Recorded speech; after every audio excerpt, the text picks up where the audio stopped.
Subscribe now and press the bell icon. Never miss an update. नमस्कार साथियों, स्वागत करता हूं सबका एक बार फिर से इस YouTube चैनल पर जिसका नाम है स्टडी विद पीएन लोधा। मित्रों, रीट 2021 शिक्षक भर्ती हेतु पर्यावरण शिक्षण विधियों का पार्ट 2 आज आपके लिए लेकर आया हूं। 500 प्रश्नों की ये श्रृंखला चला रखी है साथियों। बिल्कुल बहुत ही शानदार ये 500 प्रश्न आपको यहाँ पर देखने को मिलेंगे। आप इस टेस्ट सीरीज को पूरी ज्वाइन करके ज़रूर रखिएगा। मित्रों देखिए, विज्ञान और गणित वालों का भी कमेंट आया था कि सर आप एसएसटी की शिक्षण विधियाँ चालू कर रखी है, पर्यावरण की कर रखी है, साइकोलॉजी की भी टेस्ट सीरीज चालू कर रखी है और यहाँ जो हिंदी की शिक्षण विधियाँ हैं उसकी भी टेस्ट सीरीज चालू कर रखी है। तो मित्रों मैं आपको बताना चाहूँगा कि आपके 2 दिन बाद से मैथ और साइंस की टीचिंग मेथड भी चालू हो जाएगी। टेस्ट सीरीज उसकी भी मैं आपके लिए लेकर आऊँगा, तो बिल्कुल आप चैनल से लगातार जुड़कर रहिए। शुरू करते हैं इस टेस्ट को साथियों। आपका पहला प्रश्न आता है, इन्वायरनर किस भाषा का शब्द है? अंग्रेजी, फ्रांसीसी, हिंदी और कोई नहीं। तो साथियों इसका जो सही आंसर है वो रहेगा आपके ये फ्रांसीसी भाषा का एक शब्द है। दूसरा विकल्प सही रहेगा साथियों प्रश्न नंबर 1 में। इसका नेक्स्ट प्रश्न देखेंगे साथियों, प्रश्न नंबर 2। सेकंड प्रश्न आपका आता है मित्रों, पर्यावरण शिक्षा का क्या अर्थ है? पर्यावरण प्रदूषण रोकना, पर्यावरण तकनीकी का विकास करना, पर्यावरण के संकट को पहचानना और पर्यावरण के बारे में जानकारी एवं कुशलता विकसित करना। तो साथियों यहाँ पर पर्यावरण शिक्षा का मतलब निकलता है पर्यावरण के बारे में जानकारी एवं कुशलता विकसित करना। मित्रों मेरा ये टारगेट है, सभी को पता है रीट भर्ती में शिक्षण विद्या कितनी इंपॉर्टेंट होती है, कितने क्वेश्चन आते हैं। तो मेरा एक टारगेट है कि जो भी मेरे साथ जुड़कर रहेगा एग्ज़ाम तक, तो मैं इस चीज़ की निश्चित गारंटी दे सकता हूं साथियों कि जितने प्रश्न आपके सही होंगे उतने अन्य किसी के शिक्षण विधियों में सही नहीं हो सकते हैं। आप लगातार हर सब्जेक्ट की टीचिंग मेथड को जरूर पढ़िएगा साथियों।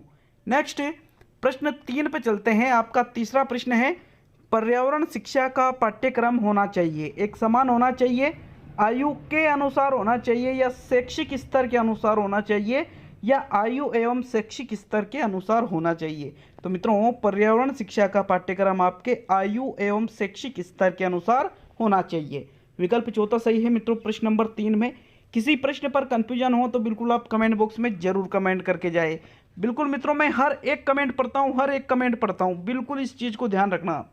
नेक्स्ट प्रश्न 4, प्राथमिक स्तर पर पर्यावरण शिक्षण का उद्देश्य नहीं है पर्यावरणीय समस्याओं को समझने के बाद उनके निराकरण हेतु कौशलों में कुशलता प्राप्त करना, शिक्षार्थियों में जागरूकता का विकास करना, शिक्षार्थियों को जंगली जानवरों की जानकारी से अनभिज्ञ रखना जिससे उनका भयमुक्त शिक्षण हो, या पर्यावरणीय प्रदूषण की समस्याओं को दूर करने हेतु शिक्षार्थियों की सक्रिय भागीदारी। तो साथियों इसका जो सही आंसर है वो रहेगा आपका तीसरा विकल्प। क्यों?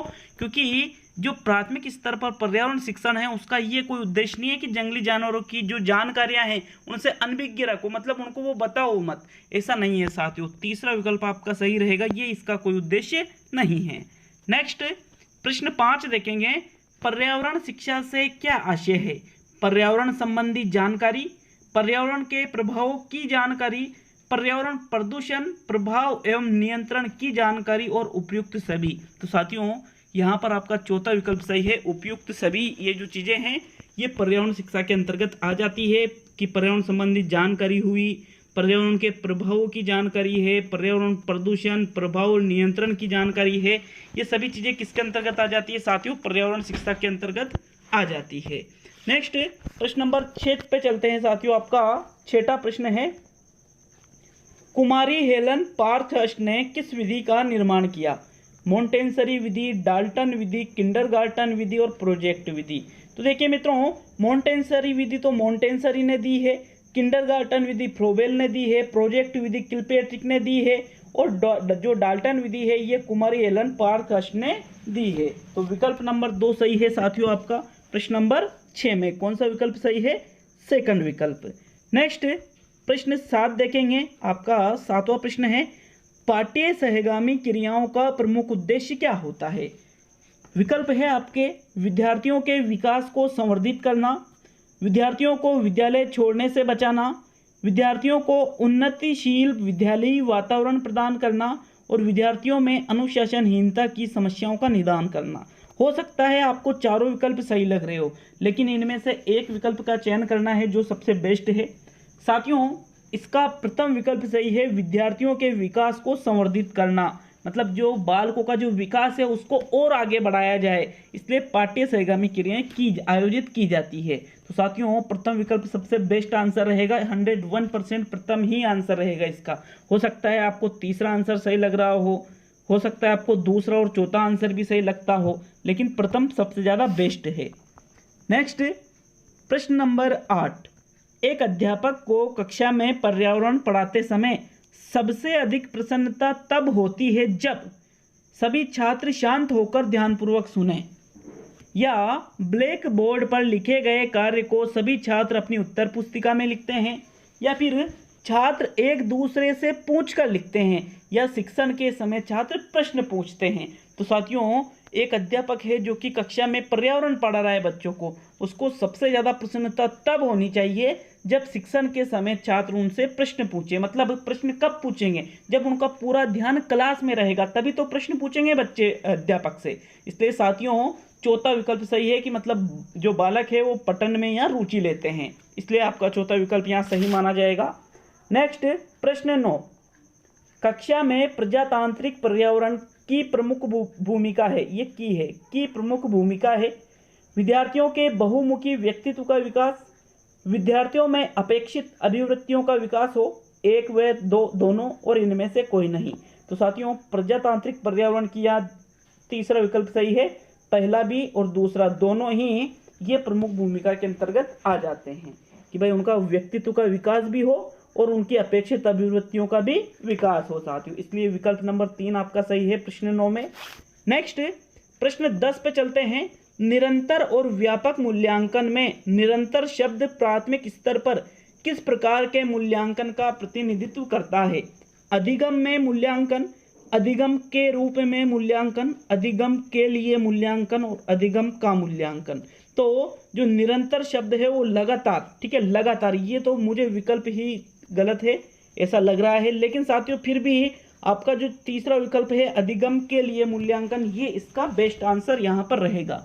मित्रों, एक बात और मैं आपको बता दूं कि आज सामाजिक की शिक्षण विधियों की क्लास, हिंदी की मनोविज्ञान के जो टेस्ट है उसकी क्लास और ये पर्यावरण की क्लास, 3 क्लास से आज अपलोड में करने वाला हूं। तो सामाजिक वाले सामाजिक की क्लास को जरूर देखें। पर्यावरण और सामाजिक दोनों की जो शिक्षण विधियां हैं एक जैसी, इसके प्रश्न वहां भी आ सकते हैं और वहां वाले प्रश्न यहाँ भी आ सकते हैं। तो मैं आपसे एक छोटा सा निवेदन करूंगा कि आप पर्यावरण वाले सामाजिक की भी क्लास को देख लिया करो और आप सामाजिक वाले पर्यावरण की क्लास को भी देख लिया करो, क्योंकि दोनों की टीचिंग मेथड एक दूसरे से मिली हुई है साथियों। नेक्स्ट, प्रश्न नंबर 11। पर्यावरण शिक्षण में शिक्षार्थियों की रुचि उत्पन्न करने के लिए क्या करना चाहिए? कहानी एवं खेल से उनको शिक्षण कराना चाहिए, विद्यालय की ओर से उनको पुस्तकें उपलब्ध कराना चाहिए, समय विभाग चक्र में पर्यावरण विषय के लिए अतिरिक्त कालांश देना चाहिए, या कमजोर छात्रों के लिए अतिरिक्त कक्षा की व्यवस्था करना चाहिए। तो साथियों देखिए, रुचि उत्पन्न करने की बात यहाँ पर की जा रही है, जो कि सर्वाधिक होती है कहानी और खेल शिक्षण से, क्योंकि पर्यावरण आपके प्राथमिक स्तर पर चलता है साथियों, तो कहानी और खेल छोटे बच्चे ज़्यादा ही पसंद करते हैं, इसलिए प्रथम विकल्प सही है। नेक्स्ट, प्रश्न 12। एपिडोस्कोप का उपयोग किया जाता है आवाज़ रिकॉर्ड करने के लिए, स्लाइड दिखाने के लिए, फिल्म दिखाने के लिए और चित्रों को बड़े आकार में दिखाने के लिए। तो साथियों देखिए, एपिडोस्कोप का प्रयोग किया जाता है आपके चित्रों को बड़े आकार में दिखाने के लिए। चौथा विकल्प आपका सही रहेगा प्रश्न नंबर 12 में। ये एक सहायक सामग्री है साथियों, ठीक है। नेक्स्ट, प्रश्न नंबर 13। निम्न में से कौन सी विधि अधिक खर्चीली है? प्रयोगशाला विधि, व्याख्यान विधि और निरीक्षण विधि और इकाई विधि। देखिए, व्याख्यान विधि तो सबसे कम खर्चीली होती है, इकाई भी नहीं है, निरीक्षण भी नहीं है। यहाँ सबसे ज़्यादा कौन सी विधि खर्चीली है साथियों? प्रयोगशाला विधि सबसे ज़्यादा खर्चीली होती है, क्योंकि इसमें प्रयोग करोगे तो संसाधनों की भी आवश्यकता पड़ेगी, इसलिए आपका यहाँ पर प्रथम विकल्प सही है। मित्रों, प्रश्न नंबर 14 पे चलते हैं। पाठ्य पुस्तक विधि का गुण है, क्या गुण है पाठ्य पुस्तक विधि का? छात्रों में अध्ययन की निपुणता में वृद्धि, छात्रों में स्मरण शक्ति का विकास, छात्रों में रटने की प्रवृत्ति का विकास और शिक्षक को पाठ्य पुस्तक के अवलोकन की आवश्यकता नहीं पड़ती। तो साथियों, पाठ्य पुस्तक विधि का यहाँ पर आपके गुण होता है छात्रों में अध्ययन की निपुणता में वृद्धि, कि छात्र पाठ्य पुस्तक के माध्यम से अध्ययन में निपुणता ला सकते हैं। प्रथम विकल्प सही है साथियों। यहाँ पर देखिए, रटने की प्रवृत्ति का विकास, रटना तो वैसे ही गलत है, ये भी गलत है। अब स्मरण शक्ति का विकास रटने के अंतर्गत ही आ जाता है साथियों। और ये जो है छात्रों में अध्ययन की निपुणता में वृद्धि, ये एक पॉजिटिव रेस्पॉन्स है इस विधि का साथियों। आज का अंतिम प्रश्न नंबर 15 देखेंगे, लेकिन चैनल को सपोर्ट करके हमें मोटिवेट कर दिया करो साथियों आप, क्योंकि आपका एक सब्सक्राइबर हमें बहुत ही मोटिवेट करता है। एक एक सब्सक्राइबर बहुत ही हमारे लिए मायने रखता है, क्योंकि लोग जुड़ेंगे तो हमें ऐसा लगता है कि यार हम कुछ अच्छा कंटेंट लोगों के पास पहुंचा रहे हैं। तो प्रश्न नंबर 15 देख लेते हैं।